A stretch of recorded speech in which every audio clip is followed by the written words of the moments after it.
Bharatiya Janata party Uttar Pradesh के अंदर असदुद्दीन ओवैसी के जरिए क्या करवाना चाहती है? यह सवाल सुनकर आप सोचेंगे कि क्या मैं यह कह रहा हूं कि ओवैसी बीजेपी की बी टीम है, या फिर मैं यह कह रहा हूं कि ओवैसी और बीजेपी के बीच में पर्दे के पीछे कोई गुप्त डील हो गई है? इन दोनों सवालों का मेरे पास कोई प्रमाण नहीं है, मगर मैं आपके सामने कुछ तथ्य रख चाहूंगा और इन तथ्यों के आधार पर आप यह फैसला कर सकते हैं।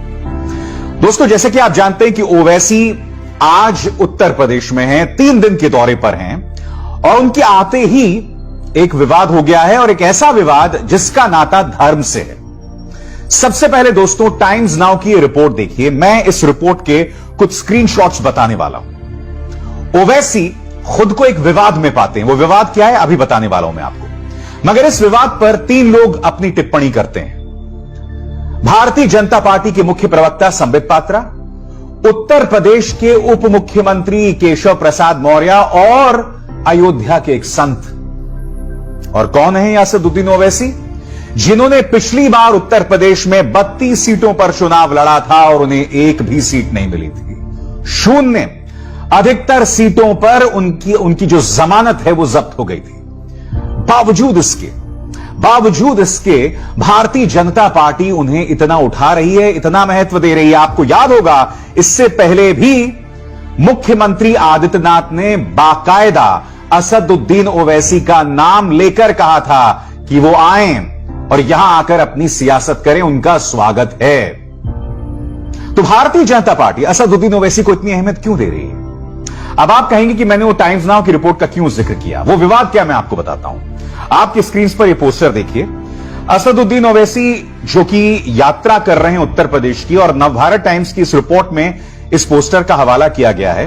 और इस पोस्टर में जैसे कि आप देख सकते हैं, साफ तौर पर लिखा हुआ है, शोषित वंचित समाज सम्मेलन 7 सितंबर दिन मंगलवार को फैजाबाद नाम की कोई चीज नहीं है इस वक्त उत्तर प्रदेश में, क्योंकि 9 नवंबर 2018 को फैजाबाद जिले का नाम बदलकर अयोध्या कर दिया गया था। अब ओवैसी साहब तो बहुत पढ़े लिखे हैं। जब वो संसद में अपनी बात करते हैं तो बेबाकी से तथ्यों को तोड़कर अपनी बात रखते हैं। मैं आपसे पूछना चाहता हूं, यह फैजाबाद शब्द का क्यों इस्तेमाल किया जा रहा है? और जैसे ही उन्होंने फैजाबाद शब्द का इस्तेमाल किया, अयोध्या के लिए फैजाबाद, भारतीय जनता पार्टी उस पर कूद पड़ी। भारतीय जनता पार्टी असदुद्दीन ओवैसी का इस्तेमाल इसलिए करती है क्योंकि वो चाहती है कि इस बार चुनाव मुद्दों पर ना हो, और अगर मुकाबला असदुद्दीन ओवैसी वर्सेस योगी आदित्यनाथ हो जाए तो भारतीय जनता पार्टी को एक बहुत ही आसान सी जीत मिल जाएगी। मुसलमानों का डर बताओ, ओवैसी का डर बताओ। मैं आपको एक बात बतलाना चाहता हूं दोस्तों, असदुद्दीन ओवैसी के इस बयान और उनकी पार्टी की इस हरकत के बाद, जिसमें उन्होंने अयोध्या को फैजाबाद बताया, इसके तुरंत बाद मीडिया में इसकी क्या प्रतिक्रिया हुई वो बाद में बताऊंगा, मगर उससे पहले एक जानकारी मैं आपको देना चाहता हूं। अभी कुछ ही दिनों पहले देश का सबसे ज्यादा देखे जाने वाला चैनल आज तक ने एक शिखर सम्मेलन आयोजित किया था, और मंच पर एक तरफ असदुद्दीन ओवैसी खड़े थे और दूसरी तरफ बीजेपी का एक नेता। कहने को यह राजनीतिक बहस थी, मगर दोनों के पीछे धार्मिक प्रतीक थे। भाजपा के नेता के पीछे शायद ओम था, और उसी तरह से ओवैसी के पीछे इस्लामिक प्रतीक था। ऐसा क्यों, मुझे बताइए? एक राजनीतिक बहस और धार्मिक चिन्हों का इस्तेमाल क्यों मीडिया कर रही है? मीडिया ओवैसी के जरिए यह कौन सा खेल खेल रही है, मैं पूछना चाहूंगा। और आज उत्तर प्रदेश के अयोध्या में ओवैसी का यह प्रेस कॉन्फ्रेंस हुआ, और यहां पर भी पत्रकारों ने उनसे पूछा कि पोस्टर में अयोध्या का नाम फैजाबाद क्यों रखा गया है। इस बात को पूरी तरह से नकार दिया ओवैसी ने। हालांकि अगर आप AIMIM के ऑफिशियल हैंडल से इस ट्वीट को देखें, यहां पर भी उन्होंने फैजाबाद ही लिखा हुआ है। ओवैसी ने इस प्रेस कॉन्फ्रेंस में साफ किया कि मुसलमान अब अपने हक की लड़ाई लड़ेगा, और वो सिर्फ किसी का सहयोगी बनकर नहीं रहेगा। और बात यहां नहीं रुकती है। अभी कुछ दिनों पहले अलीगढ़ से जुड़ी एक घटना सामने उभर कर आई थी। इसके अंदर क्या हुआ, एक गांव में दलित अपनी बारात निकालना चाहते थे एक मस्जिद के सामने से, मगर AIMIM का नेता नाजिम अली, आपके स्क्रीन पर, इसने बोल दिया कि मैं दलितों को यहां से उनको बारात निकालने नहीं दूंगा, यहां सिर्फ नमाज होगी। आपको याद होगा दोस्तों, इससे पहले मैंने कई कार्यक्रम किए हैं जिसमें दलितों को ठाकुरों ने मना किया था या ब्राह्मणों ने मना किया था, और मैंने अपनी आवाज हर बार बुलंद की है। मैं ये जानना चाहता हूं, अब तक आदित्यनाथ सरकार ने नाज़िम अलवी के खिलाफ कोई एक्शन क्यों नहीं लिया? क्योंकि अगर कोई और मुसलमान होता, कोई और मुद्दा होता, तो आप तो देशद्रोह की धाराएं लगा देते। और यहां पर एक आदमी साफ तौर पर दलितों को बारात नहीं निकालने दे रहा है। यह तो जातीय सोच से भी एक अपराध सरीखी चीज है, एक कथित अपराध है। मैं चाहूंगा कि जो कानून के जानकार हैं कमेंट सेक्शन में कमेंट करें कि यह सही है या गलत। एक बात तो तय है, मुद्दों पर भारतीय जनता पार्टी ये चुनाव नहीं जीत सकती।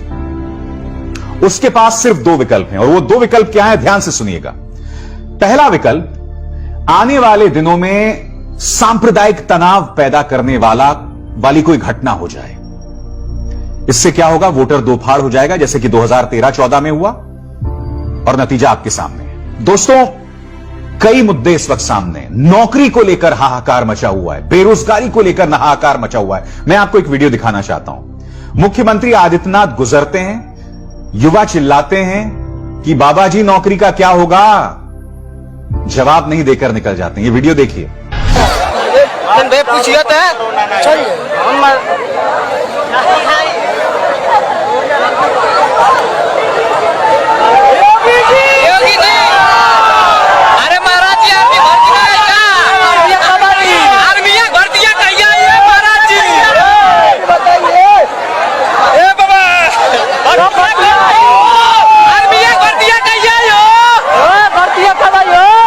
जो शिक्षक आज की तारीख में लखनऊ में प्रदर्शन करते हैं, उनको लाठियों से मारा जाता है।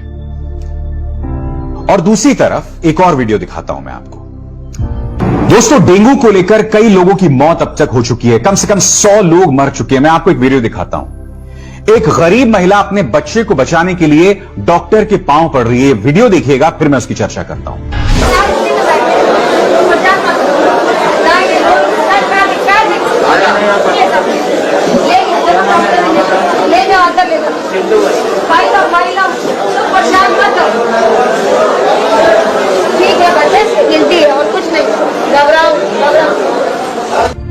इस कदर बदतर हालात हो गए। ये हालत है मुख्यमंत्री आदित्यनाथ की सरकार की। और ये लोग क्या कर रहे हैं, आंकड़ों की बाजीगरी कर रहे हैं। एंसेफेलाइटिस हो तो भैया डॉक्टरी रिपोर्ट में एंसेफेलाइटिस शब्द ही ना लिखो, सिर्फ फीवर लिखो, जिससे एंसेफेलाइटिस के आंकड़ों की बाजीगरी हो। इसी तरह से इन्होंने कोरोना के आंकड़े छिपा दिए थे। देखिए, बीजेपी का प्लान बिल्कुल साफ है।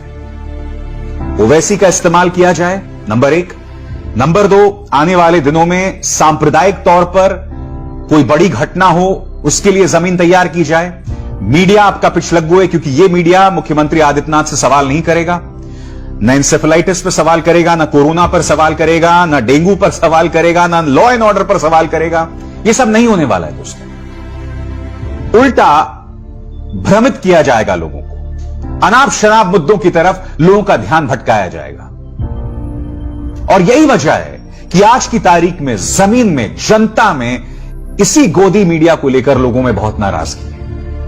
यही आपने किसान की महापंचायत में देखा था, किस तरह से बाइज्जत मीडिया के रिपोर्टर्स को खदेड़ा गया था। हालांकि मैं स्पष्ट कर दूं, और पहले भी मैं करता रहा हूं, कि मैं हिंसा के बिल्कुल साथ नहीं हूं, मगर शुक्र है कि किसी भी रिपोर्टर के साथ हिंसा नहीं की गई। मगर यह भी सच है दोस्तों कि ये वही मीडिया चैनल्स हैं जो किसान को खालिस्तानी बताते हैं, आतंकवादी बताते हैं, और न जाने किन किन शब्दों से नवाजते हैं। इसलिए लाजमी हो जाता है और स्वाभाविक हो जाता है जब किसानों का गुस्सा इस तरह से उन पर फूट पड़े। मगर मैं फिर दोहरा दूं, हिंसा किसी भी सूरत में रास्ता नहीं है।